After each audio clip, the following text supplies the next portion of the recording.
couple months ago, you might remember we did a series called Lost and Broken.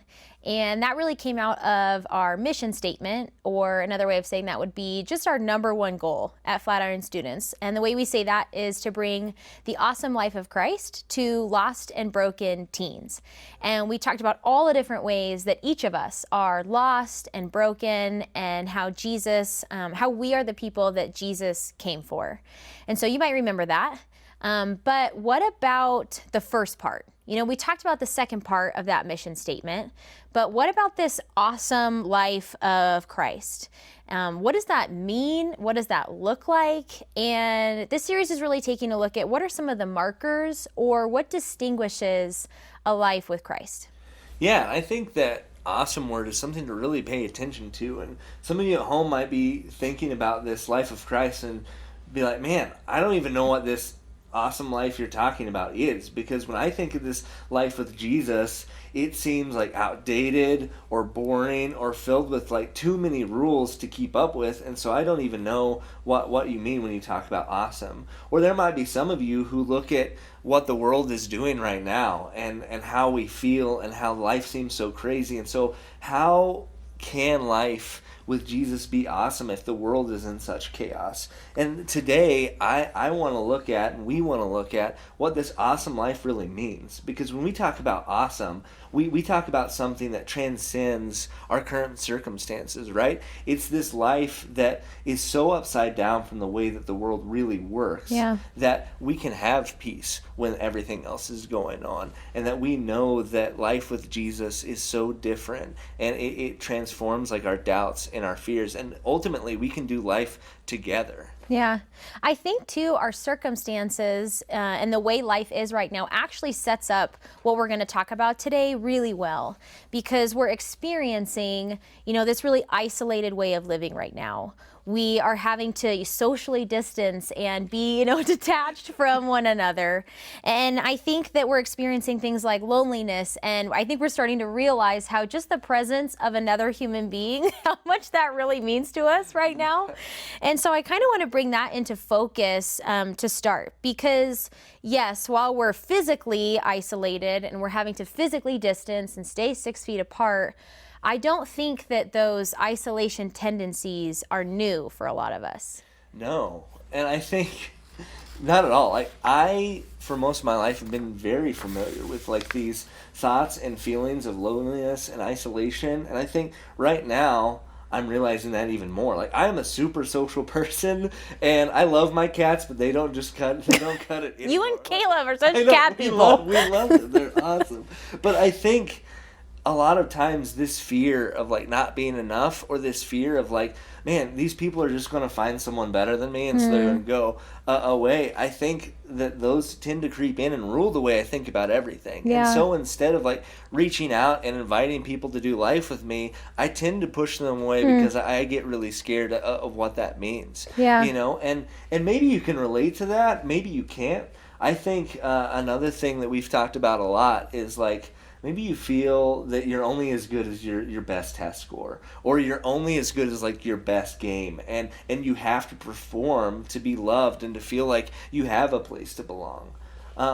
And so when you don't get that test score that you want, or when you get that decline in the mail, or that game that you were really trying really hard at, it bombed, you tend to lash out at people, or you don't want to let people in because you feel like you failed them. Yeah. I love how honest you were about that, because I think to some degree we have all fell for that lie, or those lies that tell us we can't depend on anybody else, and we can't trust other people, and so we have to go it alone. Yeah. It's this go it alone mindset that tells us I can only depend on myself. And so I think for all of us, we've experienced that in some way, and maybe for good reason, right? Because maybe it was a survival mechanism, or somebody did break our trust. So whether we feel like we've had to, or that we believed, that there was no other way, the truth that God tells us is that we don't have to go it alone, that we were actually built to depend on each other, that we were built for family.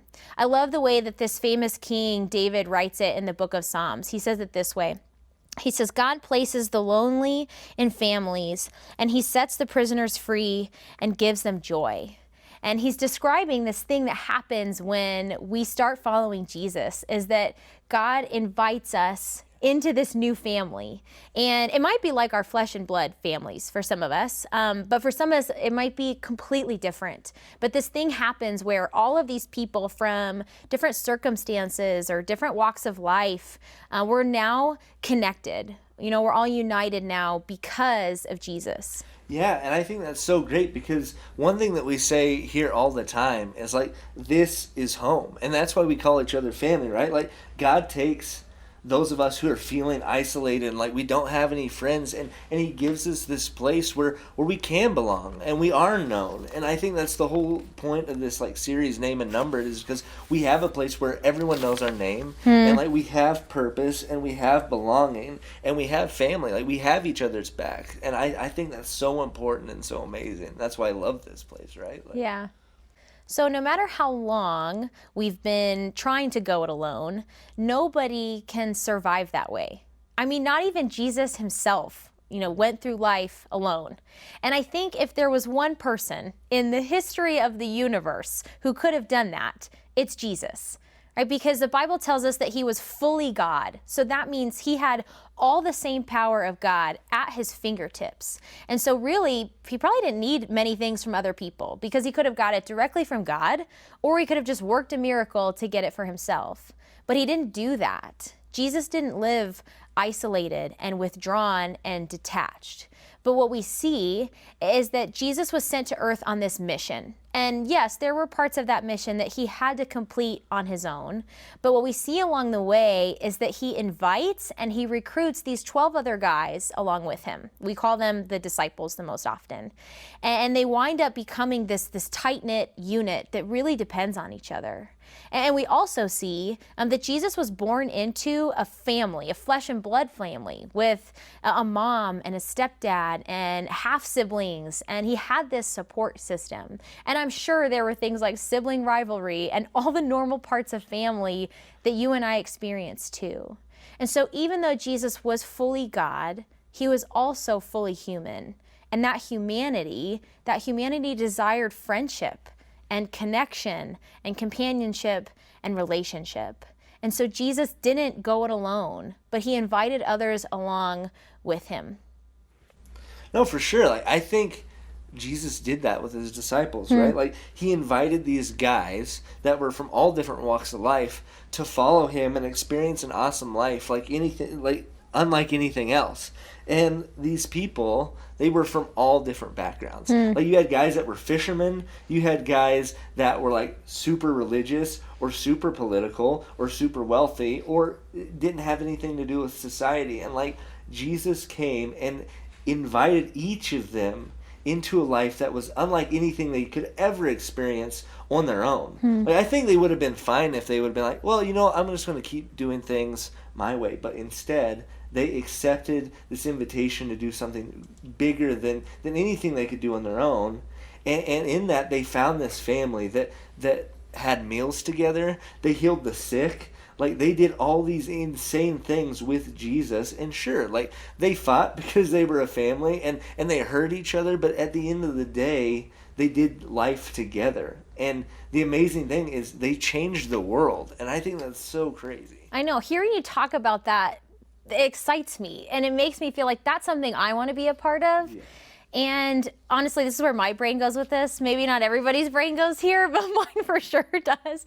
Hearing you talk about the disciples, it reminds me of Harry, Ron, and Hermione. Yeah. And maybe people are sick of me talking about Harry Potter, but I don't care because I think it makes sense.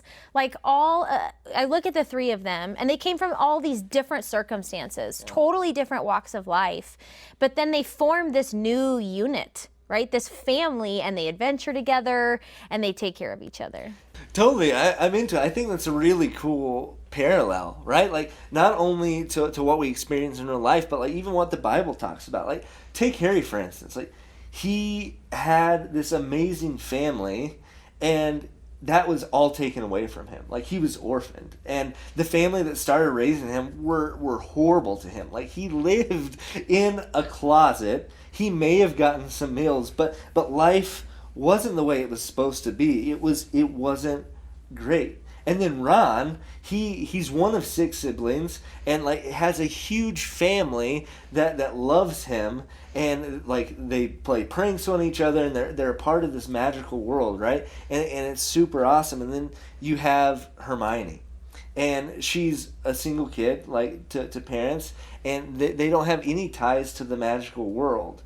But then one day, all 3 of them get this invitation to Hogwarts.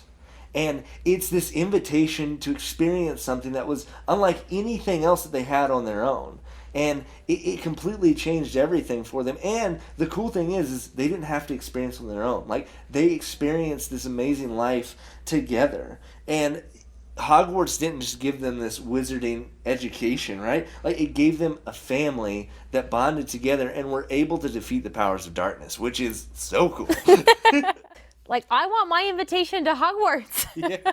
I think what I love too about this analogy is that individually, we hear all the time, if you've read the series or if you've seen the movies, you know that they talk about Harry he has all this potential to be one of the greatest wizards of all time. And Hermione, she's such a boss. We hear all the time how, for her age, she's the most gifted and smartest wizard. And then Ron's just fine. Ron's like not that special. But on their own, they're great. But it's together that they're able to do all of these really heroic things and honestly accomplish this task that, quite frankly, just seems impossible. It's that union, it's that community, it's that family that together they're able to do this. And they wouldn't be able to on their own. Yeah. I think throughout this whole journey, they constantly have to like fight that feeling of going it alone. And this reminds me of my favorite disciple. Like, his name is Peter. And so Peter, he was a fisherman, and he wasn't a really good fisherman. But then one day Jesus shows up in his life, and he invites him into this thing. And Peter, like, buys it. He's all in. And so one of the things I love about Peter is, like, one, he's super passionate. He's like stubborn about everything, and like he does everything with all that he has.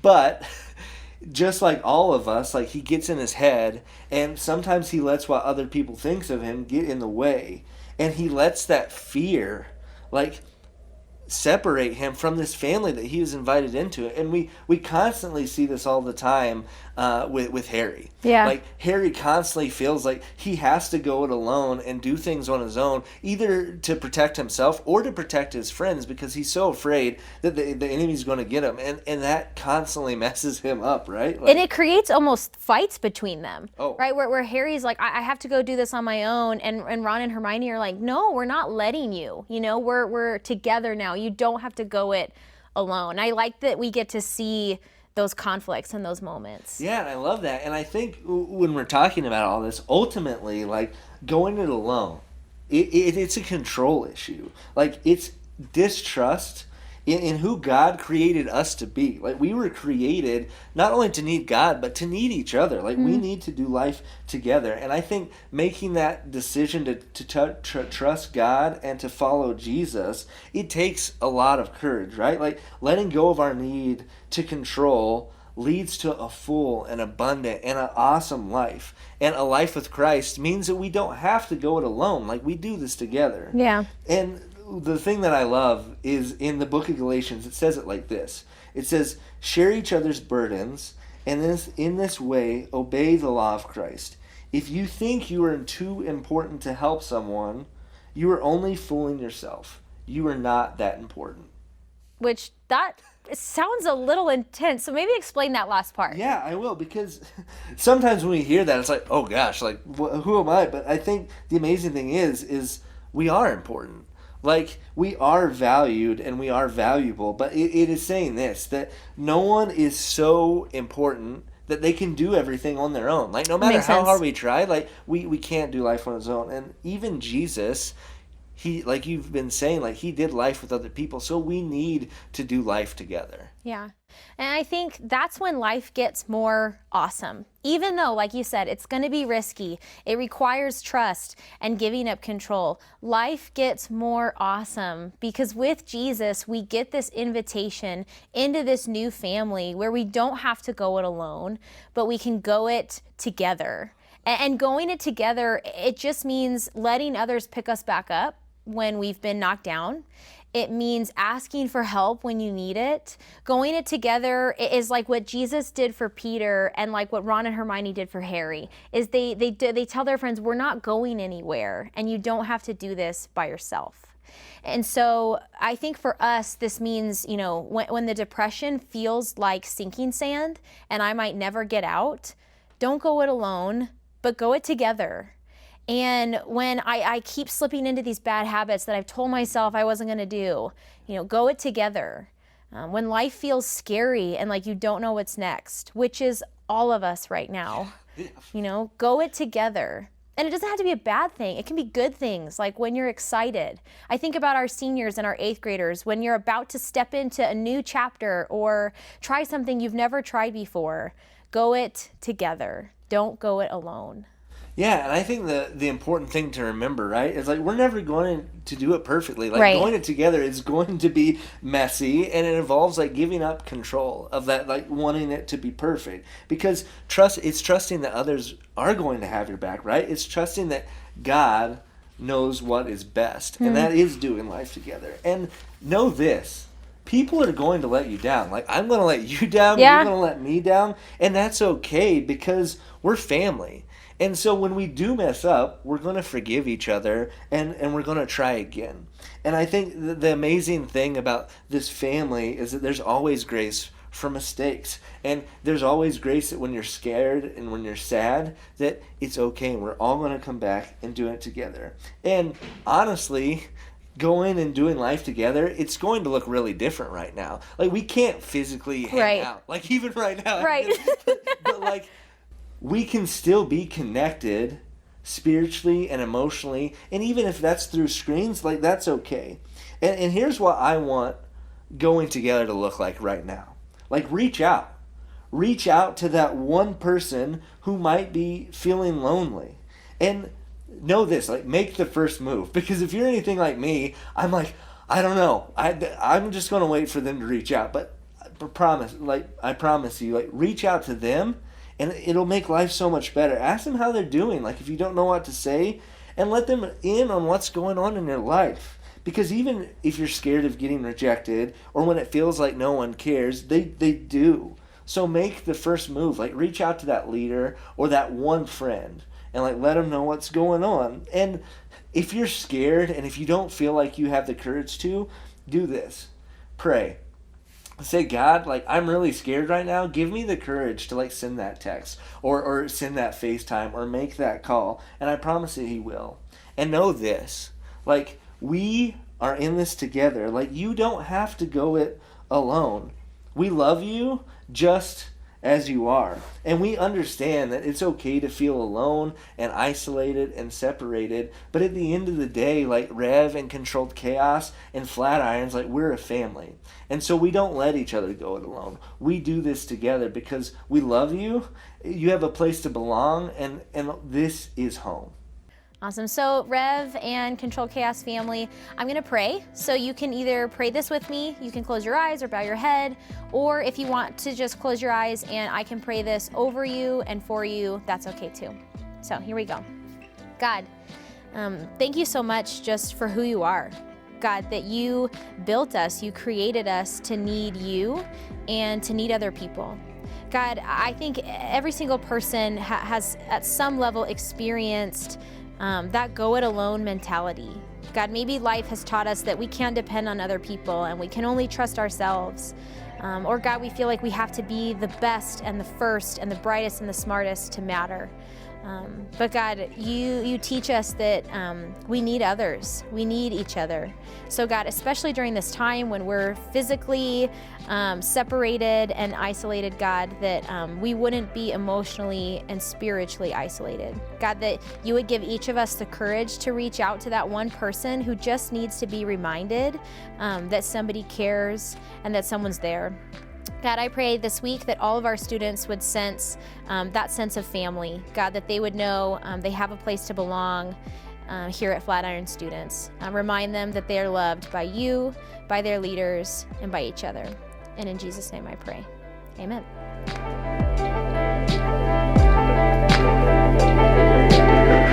Thanks so much for joining us this week. Don't forget to catch Nicole and Caleb next week as they wrap up our series, Numbered in Name.